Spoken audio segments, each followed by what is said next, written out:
Ազգային բարերար Սամվել Կարապետյանը ԱԱԾ մեկուսարանից այսօր վերադարձել է տուն։ Նա այնտեղ էր տեղափոխվել հունվարի 16-ին Նայիրի հիվանդանոցից, որտեղ ստացիոնար բուժում էր ստանում, քանի որ 7-ամսյա կալանքի ընթացքում հիվանդացել էր երկկողմանի թոքաբորբով եւ քովիդով վարակվել, սակայն այդ մասին հայտնի էր դարձել միայն դեկտեմբերի 30-ին կալանքը տնային կալանքով փոխարինելուց հետո։ 17 օր անց Վերաքննիչ հակակոռուպցիոն դատարանը բեկանել էր Սամվել Կարապետյանի տնային կալանքի որոշումը եւ իրավապահները Կարապետյանի հետևից հիվանդանոց էին գնացել ու տեղափոխել նրան ԱԱԾ։ Հունվարի 16-ին նույն հակակոռուպցիոն դատարանում քննվում էր դատախազության բողոքը Կարապետյանի կալանքը տնայինով փոխարինելու որոշման վերաբերյալ, եւ դատավոր Վահե Դոլմազյանը 14-ժամյա նիստի ավարտին մերժել էր դատախազության բողոքն ու Կարապետյանին վերադարձրել տնային կալանքի։ Նաեւ չեղարկել էր նախկին որոշումը հրապարակային խոսքով հանդես գալու արգելքի վերաբերյալ։ Հայաստանի Հանրապետությունում մենք ունենք ընդհանուր առմամբ մարդասիրության ճգնաժամ։ Այն, որ մեզ մոտ քաղաքական հետապնդումները, այն, որ քաղաքական բանտարկյալների թիվը իսկապես ռեկորդային է, դա արդեն հայտնի է բոլորին, բայց մենք ունենք նաև մարդասիրության ճգնաժամ։ Այն, ինչ տեղի ունեցավ 2026 թվականի հունվարի 16-ին, երբ Սամվել Կարապետյանը գտնվում էր բժշկական կենտրոնում, իր հիվանդասենյակում եւ այդ պայմաններում քննիչի եւ դատախազի գործողությունների, ինչպես նաեւ վերաքննիչ հակակոռուպցիոն դատարանի, որը ամբողջությամբ տեղավորվում է քաղաքական հետապնդման այս աբսուրդի մեջ,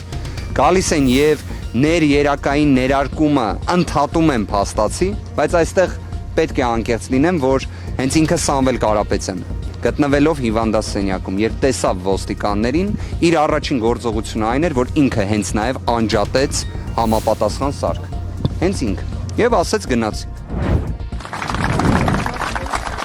Նիկոլ Փաշինյանն այսօր իր թիմակիցների հետ պատարագի է մասնակցում Չարենցավանի Սուրբ Փրկիչ եկեղեցում, վաղ առավոտից եկեղեցու տարածքում եւ հարակից փողոցներում տեղակայվել են ոստիկանության գվարդիայի մեծաթիվ ուժեր։ Եկեղեցու բակում են նաեւ փողոստիկանապետերը։ Հայտնի է, որ պատարագը մատուցում է եկեղեցու հոգեվոր հովիվ Տեր Համազասպը։ Ըստ մամուլում շրջանառվող տեղեկությունների, քահանան ուժային կառույցների ճնշումների ներքո է համաձայնել ընդունել Նիկոլ Փաշինյանին։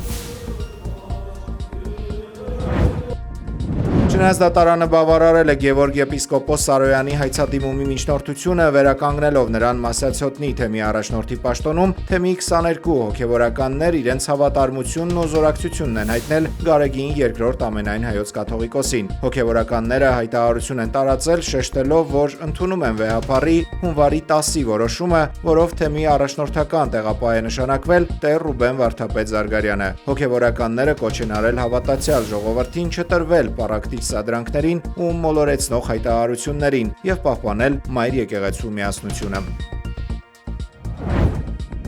Հաջորդ շաբաթ մեր ձևով շարժումը կհայտարարի առաջին խոշոր ծրագրի մասին, հայտնել է շարժման համակարգող Նարեկ Կարապետյանը։ Ծրագիրը Սամվել Կարապետյանի տեսլականն է տնտեսության եւ անվտանգության ոլորտների վերաբերյալ։ Այդ ծրագիրը միակը չի լինելու, այլ մեկ այն ծրագրային փաթեթներից, որը պատրաստվում է հրապարակել շարժումը առաջիկա շաբաթներին։ Նարեկ Կարապետյանը նշել է մեջբերում, որպես գործարար Սամվել Կարապետյանը օգնել է տասնյակ հազարավոր հայերի, արդիականացրել կրթահամալիրներ եւ հիվանդանոցներ, աջակցել աղքատության դեմ պայքարող մարդկանց, որպես քաղաքական առաջնորդ, որպես Հայաստանի ղեկավար, նա կկարողանա հասնել շատ ավելի մեծ հաջողությունների։ Նա կամրապնդի Հայաստանի ամբողջ բնակչության տնտեսական վիճակը։ Մեջբերման ավարտը։ Միջդիրքային եւ բանակային դիրքեր տանող ճանապարհների ձնամաքրման ակտիվ աշխատանքները իրականացվում են հատուկ տեխնիկայի միջոցով, շուրջօրյա ռեժիմով։ Տեսանյութ է հրապարակել մեր երկրի պաշտպանության նախարարությունը։ Բարդ եղանակային պայմաններում եւ բարձր լեռնային գոտիներում ճանապարհների անցանելիության ապահովումը կենսական նշանակություն ունի զորքերի, սննդի եւ զինամթերքի անխափան մատակարարման, ինչպես նաեւ հերթափոխի ժամանակին իրականացման համար։ Հայաստանի տարածքում կան փակ ավտոճանապարհներ, հայտնել է ներքին գործերի փրկարար ծառայությունը։ Ձյան եւ բքի պատճառով Արագածոտնի մարզում փակ են Ամբերտ ամրոց եւ Քարի լիճ տանող ճանապարհները։ Ստեփանցմինդալարց ավտոճանապարհը նույնպես փակ է բեռնատարների համար։ Կցորդով բեռնատարների համար երթևեկությունը դադարեցված է Նորավան Կապան, Նոյեմբերյան Իջևան ճանապարհներին եւ Դիլիջանի ոլորաններում։ Փրկարար ծառայությունը վարորդներին հորդորել է երթևեկել բացառապես ձմեռային ամբատողերով եւ ցուցաբերել զգոնություն։ Սիրիական կառավարական ուժերը շարունակելով առաջխաղացումը Ռաքա նահանգում վերահսկողություն են հաստատել Տապկա քաղաքի եւ մի շարք այլ ռազմավարական նշանակության բնակավայրերի նկատմամբ, շրջափակման մեջ վերցնելով քրդական ուժերին։ Ի պատասխան այս գործողություններին Միացյալ Նահանգների ռազմական հրամանատարությունը հորդորել է Դամասկոսին դադարեցնել հարձակումները, իսկ քրդական կազմավորումները մեղադրել են կառավարական զորքերին նախկին պայմանավորվածությունները խախտելու համար։ Իրադրության սրմանը զուգահեռ Ֆրանսիայի նախագահ Էմանուել Մակրոնն ու Իրաքյան Քուրդիստանի ղեկավար Նիչիրվան Բարզանին հանդես են եկել անհապաղ դեէսկալացիայի եւ կայուն հրադադարի հաստատման կոչով։ Միևնույն ժամանակ ճգնաժամի հանգուցալուծման հնարավոր ուղիները քննարկվում են Էրբիլում քուրդ առաջնորդ Մասուդ Բարզանիի եւ Միացյալ Նահանգների հատուկ բանագնացի միջև ընթացող բանակցությունների շրջանակում։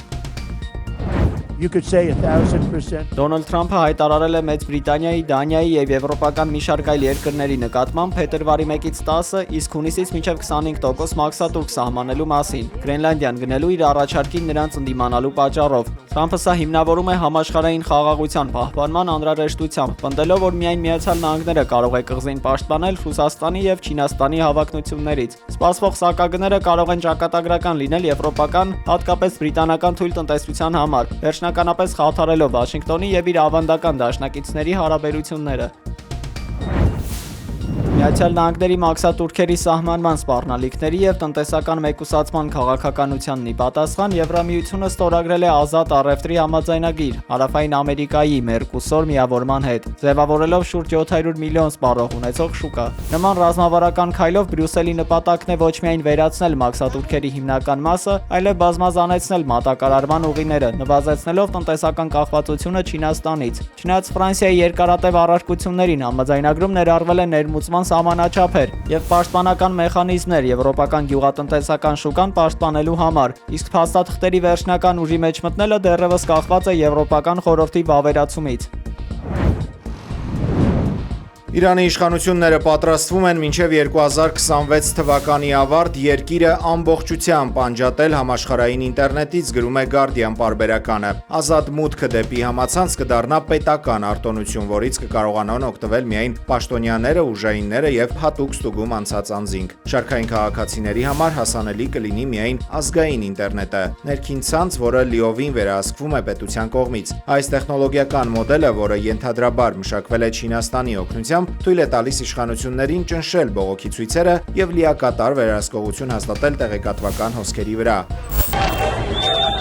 Արդեն իսկ բողոքի ակցիաների ֆոնին Իրանում ինտերնետը լիարժեք չի գործում ավելի քան 10 օր, ինչն ամենաերկարատև անջատումն են համարում վերլուծաբանները։ Սենսացիոն տեղեկություն է հրապարակել Washington Post-ը, ամերիկյան պարբերականին հայտնի է դարձել, որ չնայած ներքին լարվածությանը եւ հրապարակային թշնամական հռետորաբանությանը, Իրանն ու Իսրայելը դեկտեմբերի վերջին Ռուսաստանի միջնորդությամբ գաղտնի հաղորդագրություններ են փոխանակել, պայմանավորվելով չիրականացնել կանխարգելի չարվածներ միմյանց նկատմամբ։ Իսրայելը հասկացրել է, որ չի հարձակվի Իրանի վրա, եթե առաջինը հարված չստանա, քանի որ այս պահին կենտրոնացած է Լիբանանում Հեզբոլլահի դեմ գործողությունների նախապատրաստման վրա։ Թեհրանն իր հերթին հաստատել է զսպվածություն ցուցաբերելու պատրաստակամությունը։